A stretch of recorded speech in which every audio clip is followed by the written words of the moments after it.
Hey guys, on request today a tutorial about our intro sound, or SoundFreqs awesome intro tune to our videos, which is a sound, which is actually a couple of sounds combined, and this is the whole file that I made it from.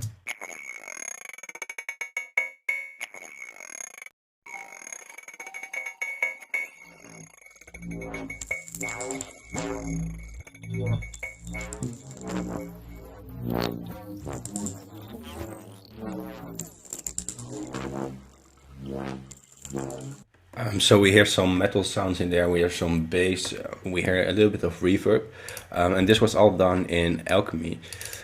And here we have Alchemy, and to do that I loaded a sound source, a different sound source in these 4 oscillators.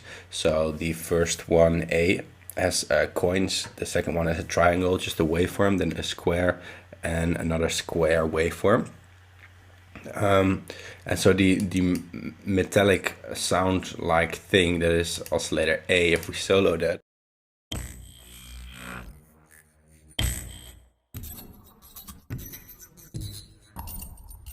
we get this. And to be honest, this is actually a fairly complicated sound using a lot of LFOs, a lot of MSEGs,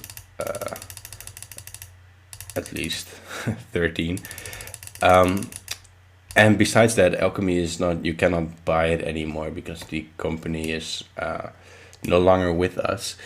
But this was for me the main way to create that sound, and I'm gonna show you another way in a minute. But first I'll show you how it works inside here, because there are other synthesizers that do similar things where you can try to recreate this if you know kind of the approach. So the main approach is to load 4 different sounds, and then we can morph between these sources.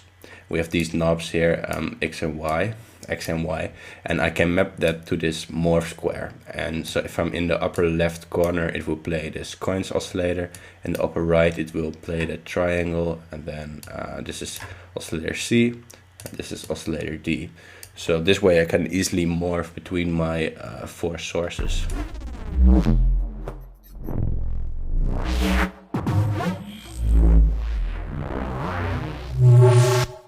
And then I have other knobs here that can alter these knobs. So everything with a yellow arc around it, which is a lot, is controlled by some other knob. And most of them are these kind of knobs that control the speed of LFOs, the width of a bandpass filter.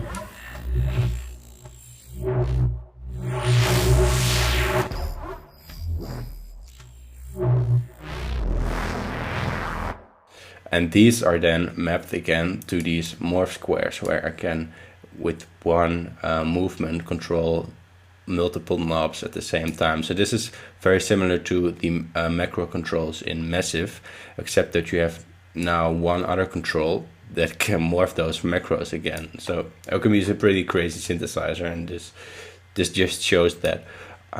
But once you've set it up, which takes a few takes a few minutes, I would say it took me like an hour or more, but then you can easily automate this to get your crazy morph sounds.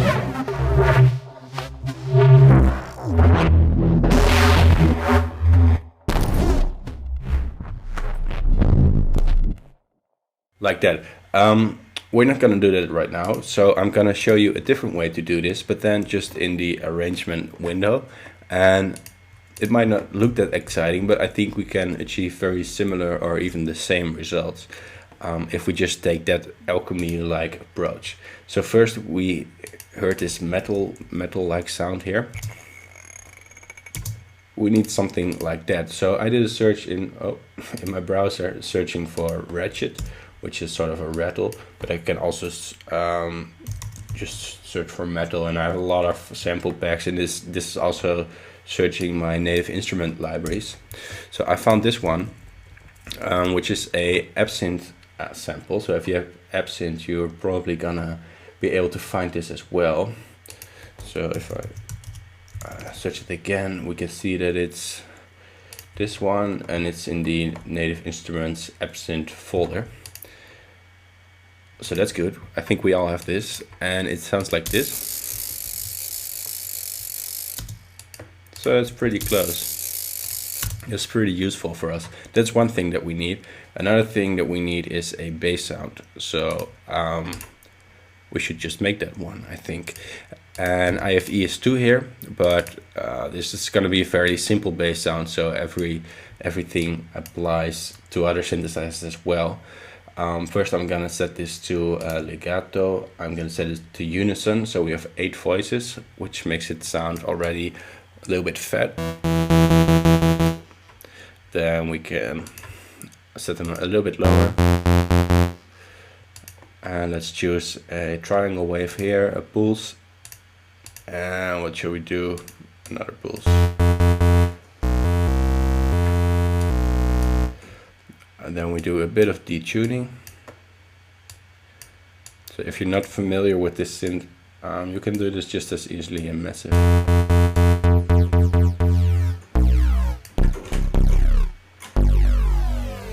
So now we have sort of a fat, like a fat morphing bass sound. This is the filter blend, also the same as in Massive. I'm gonna put the filters in parallel. So now I use 2 filters, this one, which is a bandpass. And I'm gonna set the resonance very high. And it uses this other filter, which is a low pass. So these 2 knobs, these 2 cutoff knobs are of interest for me. So what I'm gonna do is I'm gonna map those, cutoff 1 and 2, to, let's say, my mod wheel. So now my mod wheel on my keyboard controls the filter cutoff. So these can be down because I'm gonna control them with the mod wheel anyway. Now I don't have a keyboard with a mod wheel. Well, I do, but it's on the other side of the room and I don't feel like walking that far. So what I can do to avoid my little mod wheel problem is I can go over to my MIDI editor, my MIDI roll, and I can say view, MIDI draw, and there we have somewhere a modulation knob. So again, view, MIDI draw, modulation. This one is 1.1, which is actually the same CC number as a mod wheel. So now this automation lane is gonna be my filter cutoff. So first we need a MIDI note, of course. C is fine.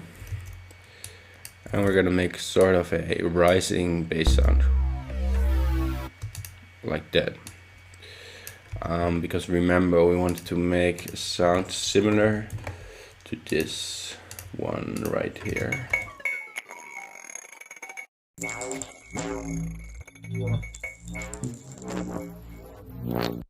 Yeah, something like that. So we need a rising bass.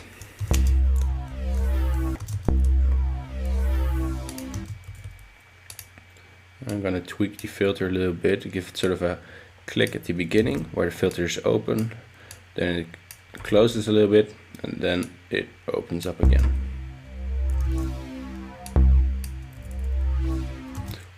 Alright, and I think I'm also gonna go back into the synthesizer for a second and match the map the pitch to, let's say, an envelope, so we get a quick pitch drop.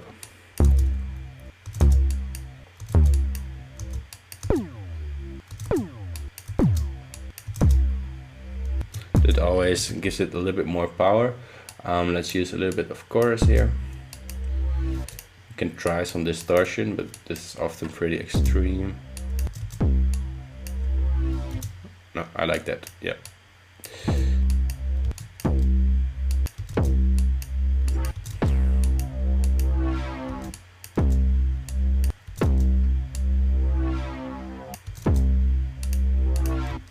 Just trying some different waves and stuff.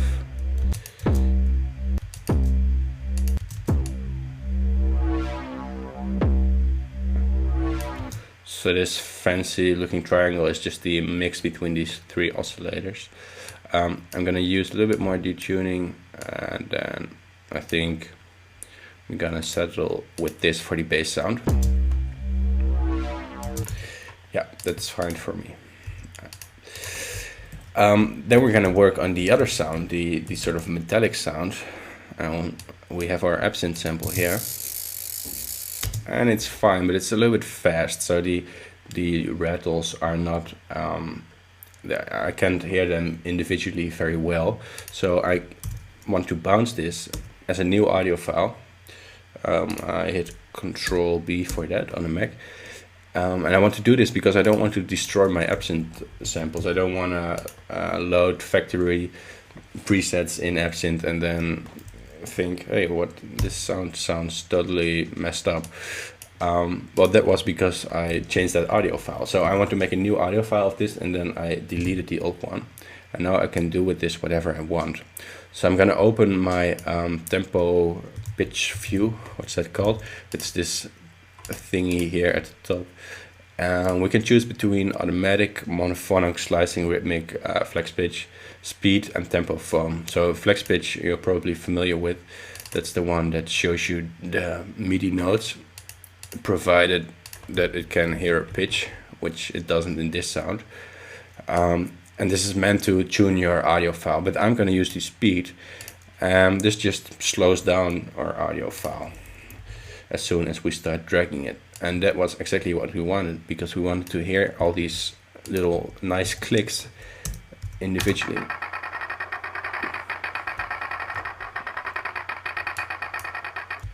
So that's more like it. They're also getting a lot lower, of course. So let's find a perfect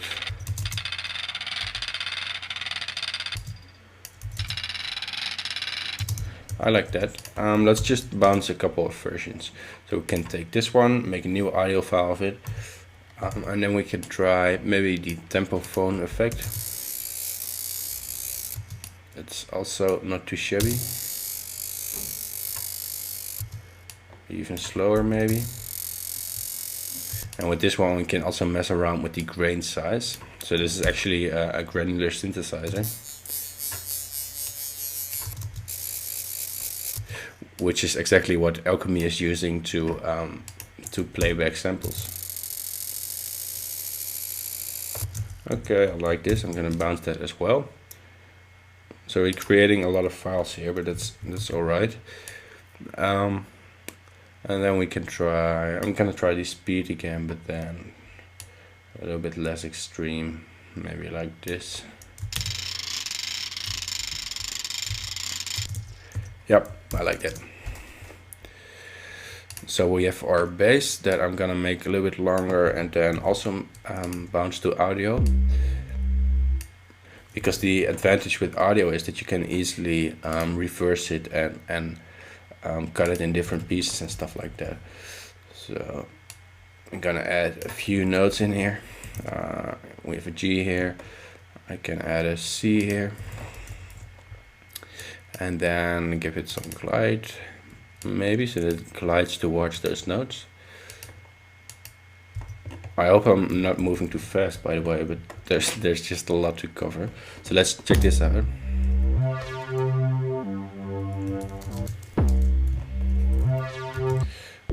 That's cool. It can be a little bit more extreme.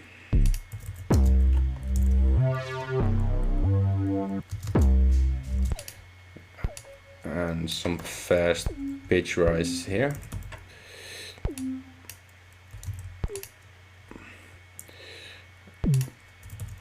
And another G.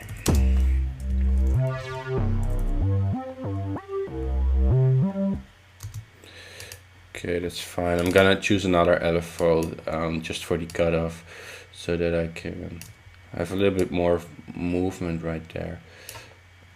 So the source is my filters.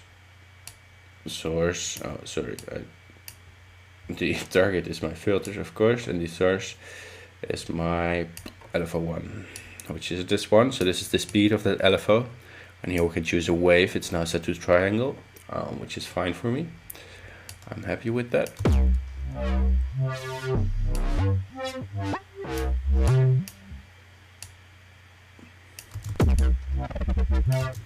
Yeah, and let me just modulate this rate just in the automation. So I meant to say automate.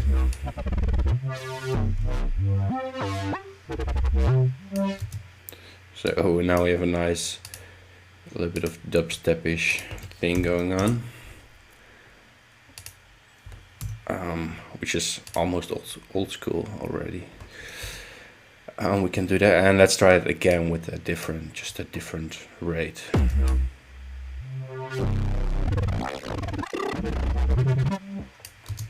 So we have a bit of variation going on. Let's bounce that as well. And now we can delete our source sound, keep things nice and tidy. And let's choose one of these and check out one of the ratchets. Let's pick that one for now. Mute all the other stuff. So let's just see how these two sound together.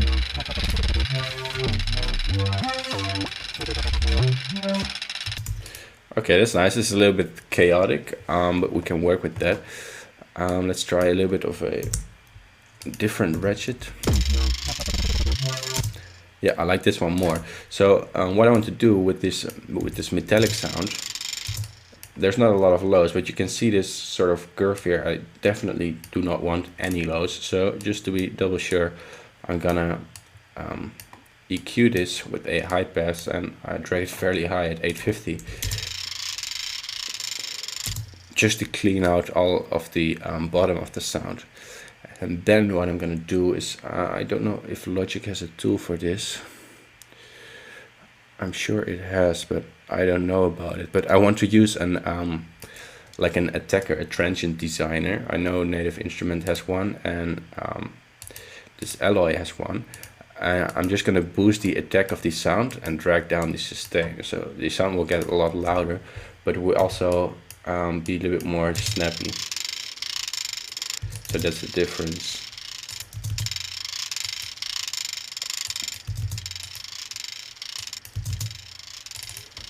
It sounds a lot sharper. And then I'm gonna do another fairly illegal thing, which is boosting a lot on my equalizer, which is normally not a very good idea, but since we're messing with sounds anyway, we're not recording nice guitar parts, I think we can do this. I think we're allowed to do this. So I'm boosting 6 dB there, and just to make it a little bit brighter. That's cool. And then revisit our bass sound, this one. And I'm gonna open another filter on top of that. I'm gonna choose Volcano for that, but you can just as easily use a Logic filter. I'm using Volcano because I like the different filter types. This raw one, for example, is very cool. It has a sort of an edge to it. So I'm gonna modulate this cutoff like that. And then we can make it a little bit nicer. So I want to make sort of a fade up in this sound.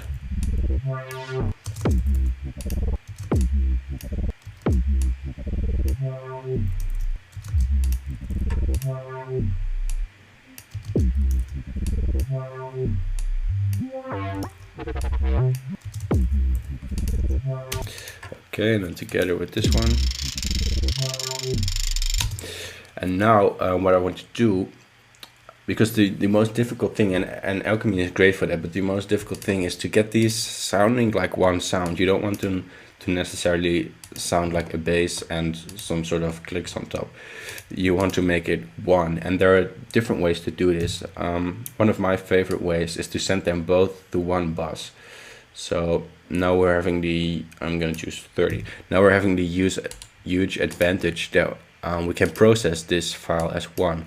And that means that all our filters, all our equalizers, all our compression will treat this as one file, since we're processing it on the bus. So first I can quickly EQ this a little bit. Take out a bit there.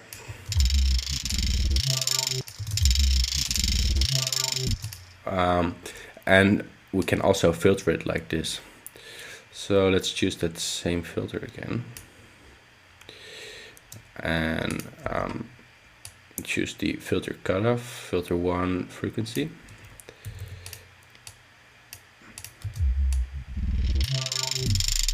And now because they rise and fall down in pitch together, it sounds a lot more like one sound. So this one, I'm just going to be very quick and random here, so you get the idea, like that. And maybe we can make this filter not that full intensity, but set the mix of the filter a little bit down, so we get sort of the vibe of that movement, but we don't want to filter the whole sound away, so just a little bit of movement. And I changed it to a bandpass.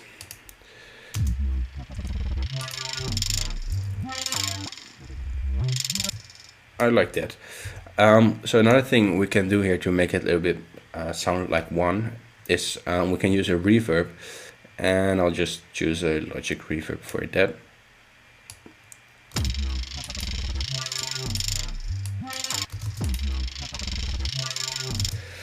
Okay, I like that. And then another thing that I commonly do, this bass, it's fairly stereo, which I like because of the spreading, but I want to tame that a little bit with a we can use the direction mixer, and we can make it a little bit more towards the center, and then we can widen our rattle sound with a sample delay. We set that to somewhere like here, and this is actually the same, this plugin with just these two sliders, it's the same as copying this channel and sending one a little bit to the right. So this is what it does. The first is at 0 samples, it's not delayed, and the second is at, in this case, at 11 something samples, and then it pans it like this. So if I don't have a sample delay, I can do this and get the same effect. Now we're getting a very stereo sound, but I do have a sample delay, so I'm not going to do that.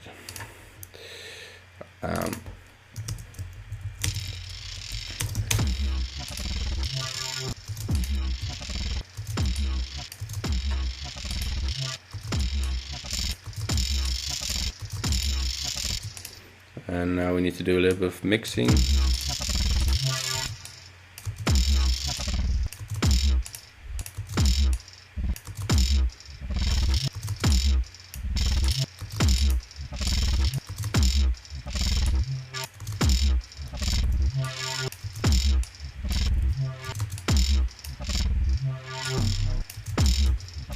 And from this point onwards, it's just messing a lot with curves and filter cutoff and all that kind of stuff. I can try my other bass file right here, and I can try to sort of change this one up right here with the new sound. Let's see what that sounds like.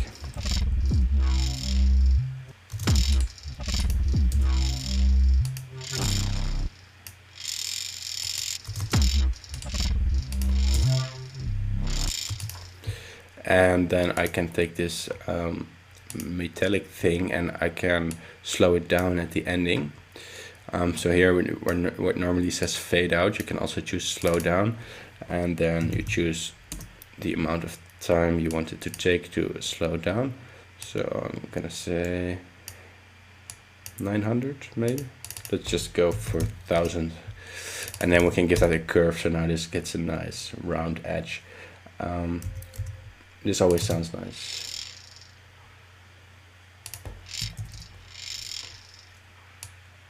I don't know if you can hear that very well, but it just slows down, like it's like a tape recorder that you slide, where you press your finger on the tape when it's running, if you've ever done it. So we can do the same for the bass sound.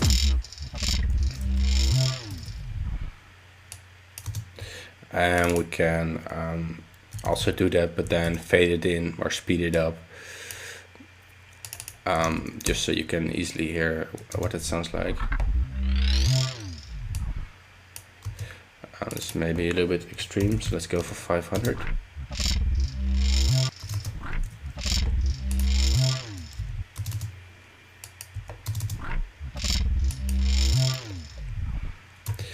And now let's, I'm not very happy with this filter actually. I'm gonna choose another type. I'm gonna set the resonance higher, maybe the mix a little bit down, because I think it's a little bit too extreme.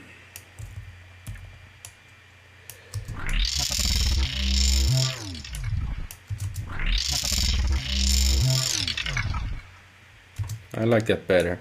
I'm sorry, I'm not a big fan of that reverb, so I'm gonna choose a plugin that I hope you have as well, which is the Guitar Rig by Native Instruments, and this one has a plugin and a reverb, and I really love this one. And this is an impulse response reverb, meaning that it will take an audio file and take the room out of that, and you can sort of hear what that room sounds like.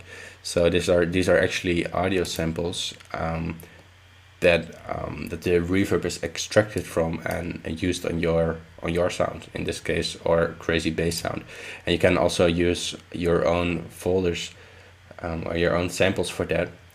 And you can say select an impulse response folder, and you can search for an audio file on your computer that you like the reverb of, and you can sort of take that reverb or take that same vibe. Anyway, that's what we're gonna do, and we're gonna choose let's choose a big studio, or maybe even bigger, like a cathedral. Bright sounds good. And then we have our dry and our wet here. So fully wet, it sounds like this. All right, and fully dry. We already know that one. So let's modulate this wet control to give it reverb just when we want it, because we're, as well as sound freaks, we're also control freaks, and we want to precisely control the amount of reverb. So there we have our wet control. So now we can leave the sound dry at the beginning, and then fade up the reverb pretty extremely, and then let it go down again. And this is where you can experiment, and I'm totally doing random stuff right here. This is not based on experience or knowledge, this is just absolutely random. And then at the end, well, that is one thing. At the end, I normally like to give it a little bit more reverb so that the sound fades out nicely. Okay.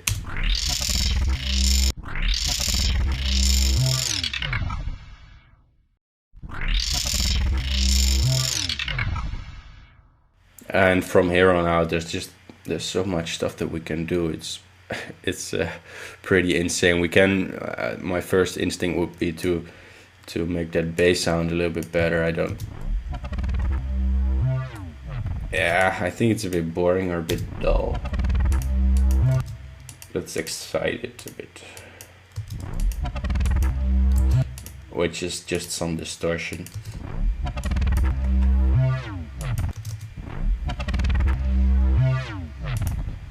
And let's get rid of that click as well by just fading this one in.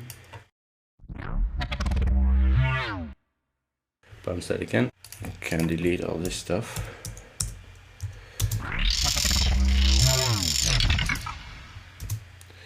And this one a bit softer. And then a few other ideas I can give you before we wrap this up. One thing you can do is change the balance of the top file. The bass file is in most cases not a very good idea, but we can play around with the stereo thing of the higher sound. Just like that, to give it a little bit more interesting, just a little bit more movement. And for the bass sound, a thing that I like to do, and I'm gonna see if Logic has a plugin for this. What I want is a comb filter. I like the comb filter you see in Massive, and I don't know if Logic has a built-in comb filter. I'm again gonna use my Guitar Rig, I think. Or is there some other thing I can do? Yeah, I know something, because these are free. I have these Melda production plugins, and there are a lot of them, and they're all free, so you can just as easily download this, because that's why I don't want to use a lot of third-party plugins because I want you to be able to do the same thing.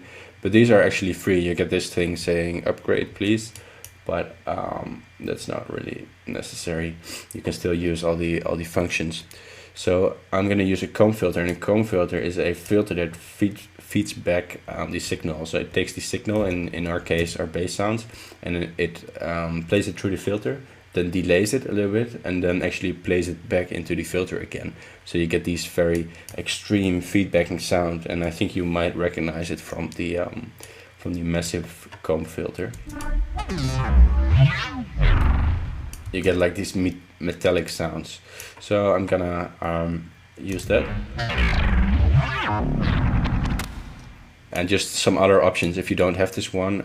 Waves has one. It's called Meta Filter, and it has this comb type right there, and you can see that it also looks like a comb, so that's, I guess, why they call it like that. If you have Zebra or Zebrafy, it has a comb filter. There's quite some stuff that has it. It's a very cool filter. I think it's my favorite. So we just modulated that feedback frequency, which is just the same as the cutoff frequency in a low pass filter. This is going to be pretty extreme, but we like that. Just mess around with that for a little bit to get a more extreme bass sound. This tutorial is getting very lengthy. I'm sorry. Right, that's pretty cool. And then the feedback of that filter. That's pretty extreme. Let's modulate that for a little bit.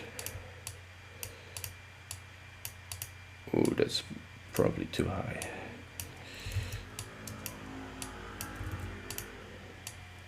So we've got that. And then we don't want this to be there all the time, so we need to modulate the dry wet to just have the effect when we want it, because we want control. So that's a dry wet. And let's set it like this, and maybe here it can be fully wet, and then maybe at the ending as well, because we have that reverb there, so it would be nice to comb filter that reverb.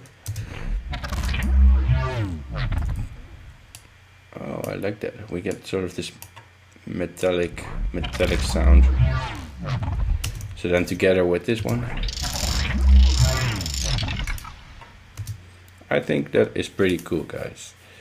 I like that. I wanna take down the reverb a little bit, perhaps. So that was this one. Take it easy, reverb. Just like that. On the ending it can be fairly high. And then I'm gonna use another equalizer after the reverb. Take out some mud, boost those highs again.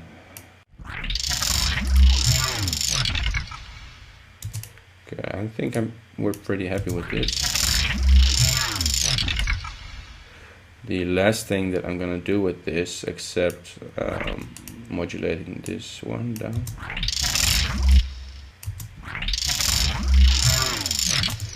is now, of course, it's still two sounds, so we want to make one of this, and we have a bus right here that I might as well call combined sound, and we're gonna send this to another bus, let's say 31, and 31 pops up right here. Now we can show that in our arrangement window. So now these two sounds, this can be away. These two sounds go to this combined sound bus, and that one goes to this bus. But we're gonna mute this. We're gonna say no output to that one. So now we don't hear anything. And that's good because we want to record our sound and we don't want to hear it twice. So I'm gonna create a new audio track, and this one listens to this bus 31. So input bus 31.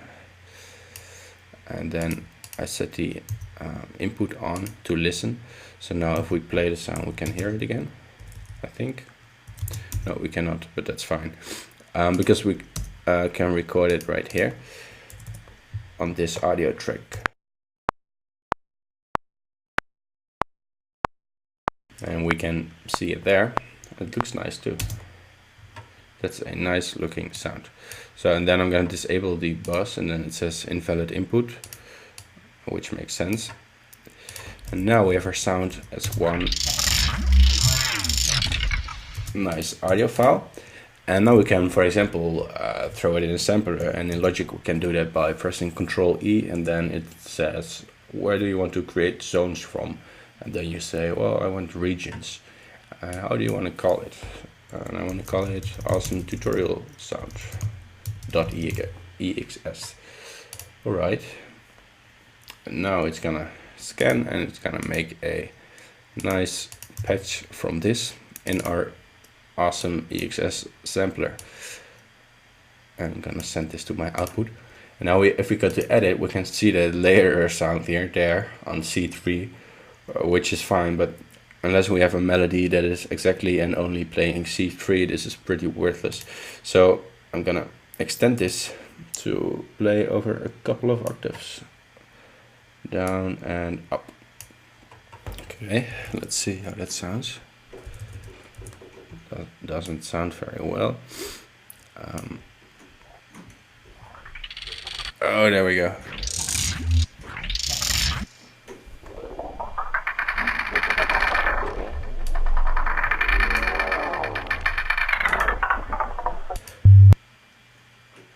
Oh, I think I shouldn't have done that.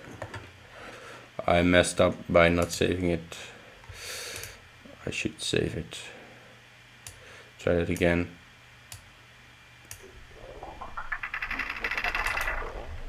Yes, save.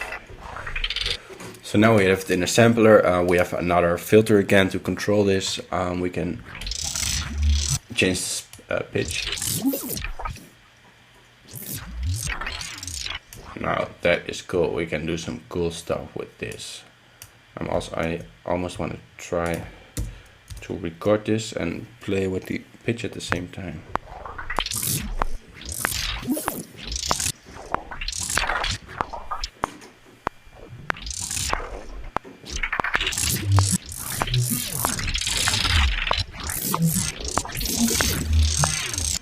Oh, it's doubling it, but that's okay. And then we can bounce this, and this we can do this till the end of our lives, because we can keep improving this sound, and we can keep bouncing it, we can keep throwing it in new samplers, and this is what keeps me busy all day. But I hope this gives you an insight on how to make such sounds, and how to layer them and combine them. And the approach is just taking sounds that are not very similar, because you want to hear a distinction, and make them sound like one. So you can, another thing that we haven't tried is fade out the other sound and fade in the second sound. So we can filter down the first sound and filter up the second sound to make it feel like the same thing. If it's sort of living together. And you can give it the same reverb to achieve that effect. You can use gain to achieve that effect. You can use compression, equalization, filtering, stereo widening, a lot of stuff.